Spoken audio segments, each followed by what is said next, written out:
দাদারা সবাই কেমন আছেন? আশা করি সবাই ভালো আছেন। মুইও ভালো আছি, এক্সের জন্মের মতো ভালো আছি। মুই আজকে আপনাকে লই আইছি চরগড়ায় মাছ ধরার দেখানোর জন্য। তাই আপনারা দেখতে থাকেন চরগড়ায় দেখি কীভাবে মাছ ধরে। চরগড়ার নামটা হয়েছে ওই যে বাঁশের চড়া আছে না, বাঁশের চড়া বুঝেন? এই বাঁশের চড়ার তৈরি একটা বাঁধ, যে বাঁধ দিয়ে নদীর পাশে এই যে চর আছে না, চরের উপরে একসের গাইতে গাইতে থুইলে জোয়ারের সময় যদি গাইতে থুইতে বাড়ির সময় ওই জায়গায় আইসা চরের ওই গড়ার পাশে আইসা মানে মাছগুলো বাইজে থাকতো। ওই সেই গড়া থেকে নামকরণ হয়ে আইছে চরগড়া। এখন চরগড়া মানুষ আধুনিকতার সাথে এতটাই পরিবর্তন হয়েছে যে আগে মানুষের এই বাঁশের চড়া দিয়ে চরগড়া পাততো, আর এখন পাতে জাল দিয়া। তাই জালের যেই চরগড়া পাতাটা এটা আরও আধুনিক। আমার কিন্তু ভিডিওটা করার লাগে একসের আড়া লাগতেছে, কারণ চরগড়াটা একটু আর একটু পাতলে কিন্তু মাছ ধরার জন্য এটা অনেক লম্বা থাকে, মিনিমাম 200 থেকে 300 ফিট লম্বা। তাই এই মাথা থেকে ওই মাথা পর্যন্ত আমাকে যাইতে হয়। যাই হোক, বিবরণ দিতে দিতে আইতেছিলাম যে আসলে চরগড়া যখন আপনার এই মাছ ধরার জন্য চরগড়া পাততে হইলে আপনার দীর্ঘ সময় অপেক্ষা করতে হবে। একেবারে খুব সকালে মানে হইতে পারে, যদি বেশিরভাগ চরগড়া যারা পাতে হেরাগো সবাই দেখছি যে ভোররাইতে উঠতে পাতে, মানে রাত্র 3টা বা 4টার দিকে বা 2টার দিকে হতে পারে। রাত্রে জোয়ারের যখন স্রোত থাকে, মানে জোয়ার যখন পরিপূর্ণ থাকে, তখন আইসা জালটার এরকম জায়গায় দিয়ে যায় পানি যাতে না নামতে পারে। এরপর সকালবেলায় এরকম এই গুছ করে মাছ ধরে। যাই হোক, আমি কইতেছিলাম এই চরগড়া পাতার লেগে আপনার এই যে দেখেন এই একটা কী বলে এটারে, রোহিঙ্গা মাছ, রোহিঙ্গা মানে সাকার মাছ। এটা হচ্ছে মোগো ভাষায়, কিন্তু মোরা কই সবাই একসের রোহিঙ্গা মানে এটা হচ্ছে এই হালার ফালাগুলো গিয়ে মোগো নদীতে কোনো মাছই থাকে না। তো এই চরগড়া পাততে হইলে এই যে দেখেন যে জায়গা পাইতে ঠিক আছে, ওই ধান ওই মাটির মধ্যে টেনে উঠায় দাদু এক কথা কইয়ে শেষ করা যাইবে না। এই পাতার লোক এই জালটারে সম্পূর্ণ এই মাটির মধ্যে গাইতে থুয়ে যায়, বাড়ার সময় গাইতে থুয়ে যায়, যে জায়গায় পাততো এটা আগে নির্ধারণ করে। এরপর জোয়ারের সময় আইয়া ওই জাগাইয়া আবার এই বাঁশের খুঁড়া দিয়া এর মাথায় বাজাইয়ে থই। এরপর ওই পানি আস্তে আস্তে টানে যায়, আর পানি নিচে গেলে পর এই জায়গায় ইয়ে সুন্দর মাছগুলা জমা হয়ে যায়। এই যে দেখেন আটকে পড়ে গেছে ফান্দে পড়িয়া বগা কান্দেরে মাছ। যদি এমনিতে ধরতে পারবেন না, কিন্তু এখন সিস্টেম করে ধরতেছে। ওই যে দেখেন কী পরিমাণ বাইলা মাছের গুঁড়া, পুঁটি মাছ, এইসব মাছই বেশি পায়। উনি পাইছে বেশি, বাট মই কিন্তু অনেক দেখছি ওই যে বড় বড় হলা সিংগর। হ্যাঁ, এরপর আপনারা ওই যে মহাসিন বাইরে একটা ভিডিও করে না সুন্দরবনে, সেই বেটা যে চরগড়া পাতলে কী পরিমাণ দেখছেন মাছ যে পায়। মূল কথা হচ্ছে মাছ যে জায়গা আছে বেশি, এই জায়গায় বেশি পাওয়া যাইবে, যে জায়গা কম থাকলে এই জায়গা কম পাইতেবে। তো এই চরগড়া মাছ ধরার লাগিয়া একবারে সুন্দর একটা সিস্টেম, এবং আমার মনে হয় কি সুকৌশলী, মানে মাছ ধরার জন্য এত বেশি পরিশ্রম করতে হবে না, খালি জালটা পাইতে থুয়ে দেবে, রাইতে যেয়ে কষ্ট করে খুঁড়া গুপে থুয়ে দেবে। এবার সকালবেলায় যতক্ষণ পর্যন্ত জোয়ার বাড়ি শেষ হইবে এর জন্য অপেক্ষা করতে হবে। তাই এই জায়গায় কিন্তু আপনাকে কড়া পাহারা দেওয়া লাগবে, কারণ এই মাছ ধরা খুব সহজ, যেহেতু জালের মধ্যে আটকুন্ডে থাকে। সকালবেলা যদি মনে করেন কেউ আইয়ে পড়ে, সে কিন্তু আইয়া কাম বাগাইয়ে দেবে, পরে দেখবেন আর মাছ পাইবেন না, মাছ সব ধরে লইয়ে গেছে। এই জন্য এইগুলা এই চরগড়া যদি পাততে হয়, হেয়ার লইয়া নিজের এক্সের পাহাড়ের মধ্যে মানে নিয়োজিত করে দেওয়া লাগে।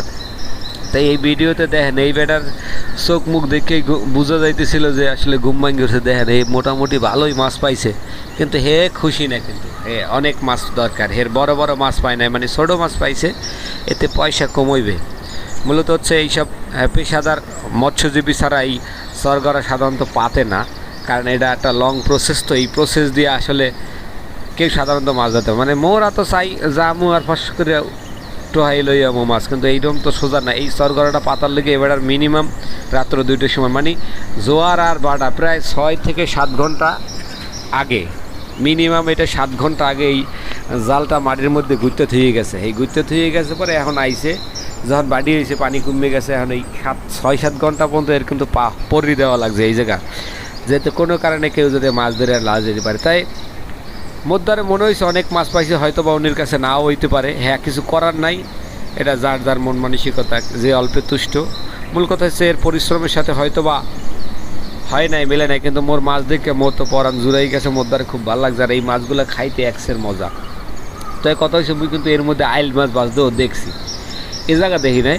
তাই মগো এলাকায় স্বরূপকারী মগোর ওই নদীর পাড়ে এই চরগড়া মাঝে মাঝে অনেকেই পাতে, কিন্তু এই চরগড়া পাতা আসলে একটু লং প্রসেস বিদায় পাতার মন মানসিকতা না, কিন্তু মোর চর আছে, কিন্তু নদীর পাশেই একটা চর আছে মোর একবারে বাসার সামনে। মুই চাইলে পারতে পারতাম, কিন্তু এত সময় দেওয়ার মতো মোর সময় সুযোগ নাই বিদায় মুইয়া করিও না, আর করতে পছন্দ করি না। যাই হোক, আপনারা যারা এরকম চরগড়া দিয়ে মাছ ধরতে চান অবশ্যই অবশ্যই আপনাকে লং প্রসেস দিয়ে চেষ্টা করতে হবে। তাই দেখেন এই জায়গায় ওই যে দেখেন মাছগুলো যখন উঠে তখন খুব ভালো লাগে, একসের ভালো লাগার মতো। ওই যে দেখেন মানে মুঠ ভরে মাছ উঠেতেছে, তা আপনি কিছুক্ষণ পর পর মুঠ ভরে মাছ উঠেতে এই পাতিল ভরতে আর কত সময় লাগবে? আমার মনে হয় এরকম যদি 2 হ্যান্ড গড়া পাতা যায়, মানে চরগড়ার 2টা জায়গায় ব্লক করা যায়, এরকম এক পাতিল পাওয়া যাবে, আপনি 5-6 কেজি পাওয়া যাবে। তাই কথা হচ্ছে পরিশ্রম অনেক বেশি। উনি আবার এইটা হচ্ছে সকাল টাইমের মাছ ধরা। উনি আরেকজনের কইতেছিল শুনলাম যে ওই যে টানা জাল যেটারে কয় আমাদের ওই বাসায় নৌকায় নদীর এই ফেরে সাইডে ওই ফেরে টাইনে উঠাই, মইয়া জাল কয়, মইয়া। এই মইয়া বাইতে যাইবে, হি আবার কইতেছিল যে বাড়া তো এখনও চলতেছে রানিং, তা শেষের দিকে উনি আবার মইয়া জাল বাইতে যাইবে। মূল কথা হয়েছে কি, আপনি যে কামই হরেন না কেন এটা যদি একটু পরিশ্রম করেন, তাই আল্লাহ দুনিয়ায় পরিশ্রম করলে হে পরিশ্রম বৃথা যায় না। মাছ আল্লাহ মিলাই দেবে। আপনি সব পরিশ্রমের ক্ষেত্রে যে কাম করেন না কেন, যে কামের মধ্যে যান না কেন, নিজেরা সবসময় মনে করবেন আমি পরিশ্রম ছাড়া কোনো কিছু বুঝি না, পরিশ্রম করবেন, ইনশাল্লাহ আপনি সফলতা অটোমেটিকলি চলে যাইবে। এই সফলতা বলতে মানে ইনকামের সোর্স তৈরি হয়ে যাবে। আসলে সফলতা বিষয়টা অনেক বিশাল একটা বিষয়। সফলতা হওয়ার জন্য অনেকের বাড়ি বাড়ি কারিগরি টাকা পয়সা লাগবে, তবে মন নাহান মানুষের সফলতা হওয়ার জন্য অনেক কিছু লাগবে না। আল্লাহ মোটামুটি কায়দায় সালাই বড়াই নিয়ে যাইতে পারলে আমার 5তলা বাড়ি লাগবে না, কোনো মতে একটা ঘর যদি ঠিক মতন করতে পারি, মাই বলা লইয়ে থাকতে পারলেই হইবে, আলহামদুলিল্লাহ। মই এইতে খুশি। আর অনেকে সবার তো আসলে চাহিদা একরকম না, কারণ একটা কথা আছে, জীবনে যত করিবেন চাহিদা তত আপনি নিরাশ, তত আপনার টেনশন, তত আপনার চাহিদা কম, টেনশন নাই। চাহিদা কম, খাওয়ানোর বালাই হইবে না। দেখবেন চাহিদা কম থাকলে আল্লাহ অল্পের মধ্যে আপনাকে তুষ্ট করে দেবে, কারণ আল্লাহ তাআলা নিজেও এই বিষয়টা ঘোষণা করছে, আপনাকে ধৈর্য ধারণ করতে হইবে। আর আপনার সাধ্যের মধ্যে যতটুকু এতটুকুই চিন্তা করেন। আর আপনি যদি চিন্তা করেন মোটামুটি কাজে আপনি দিন আনেন দিন খান, আর আপনি যদি চিন্তা করেন আমার একটা 10তলা বাড়িও লাগবে, সেই চিন্তার লাগে কি মেলবে? তো এই চিন্তা করা যাবে না। জীবনের চাহিদা একটু কম রাখতে হইবে। তো এই যে চরগড়ায় আজকে যে মাছ ধরতেছি, বিশ্বাস করেন না, কারণ মধ্যে খুব ভিডিওটা অনেক ভালো লাগতেছিল। ভিডিওটা আর একটু মানে মাঝে মাঝে কাটিয়ে দেওয়া লাগছে, কারণ এত সময় করে মাছ উঠাইতে লাগছিল, এত সময় করে মুই যদি ভিডিও করি, হ্যাঁ আপনারা কয়জনে দেখবেন এই নিশ্চয়তা নাই। সেইতেও ভিডিওটা প্রায় 11 মিনিট 14-15 সেকেন্ড করিয়ালান লাগছে। কিছু করার নাই, মুই আসলে টানতে পছন্দ করি না। আজকে ভিডিওটা যেরকম চলতেছে চলতে থাক, একটু দেখতে থাকেন।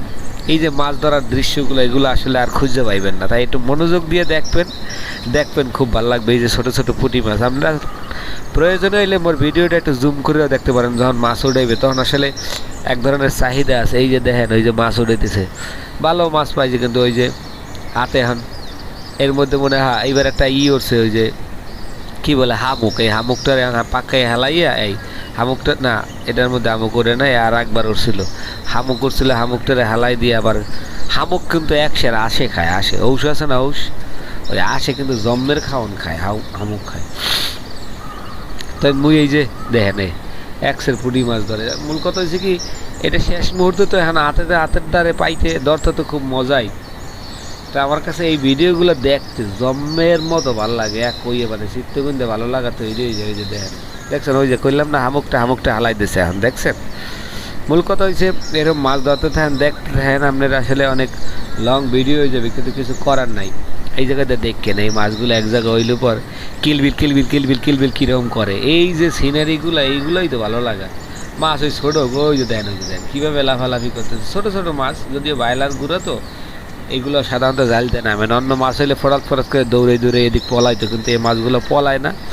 বাইলা মাছ এমনি একটু বাইলা তো বাইলাই বোধাই মাছ। এই যে দেখেন এই জায়গা মাছগুলো দেখেন এক জায়গা করবে, ওই পাইলেটা সামনে আনে ভিডিওতে দেখতে অসুবিধা হয়, নাইলে তো কইতে পারি না হেবেড়া মাছ হয়। দেন পাইলেটা সামনে দেশে এমন ভাবলে মুই ক্যাম্পতে দেখ, মুই এবার আবার সামনে একটু আগ্রহী ভিডিওটা করার চেষ্টা করতেছি। দেখেন আসলেই সুন্দর লাগে। এই যে দেখ মাছ আর মাছ দেখছেন, এইটার মাছটারে কীভাবে ডাইলে পাতিলটার মধ্যে ভরে দেখছেন না, এই দেন এই দেখছেন কী পরিমাণ মাছ দেখছেন। ছোটো মাছ হোক পরিমাণে অনেক ভালো, এবং মাছগুলো আসলে এই ধরনের দৃশ্য দেখে মোদ্দার ভালো লাগছে। আপনাকে দ্বারাও মনে হয় ভালো লাগছে, দেখতে থাকেন।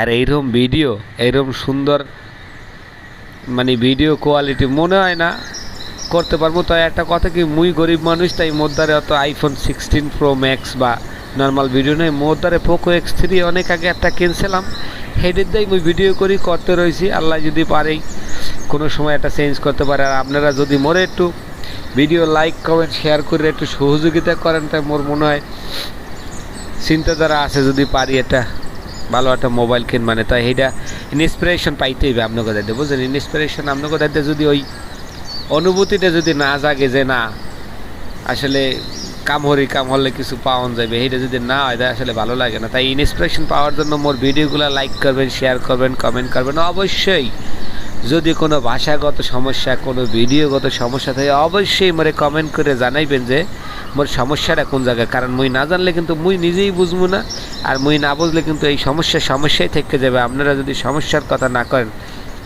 এখন এমন একটা সিনারি হয়েছে দেখেন, এই যে মাছগুলো দেখানোর চেষ্টা করছি। যাই হোক, ধন্যবাদ, অনেক বড় ভিডিও হয়ে গেছে, আপনাকে দেখানোর চেষ্টা করছি। এই মাছগুলাই পাইছে,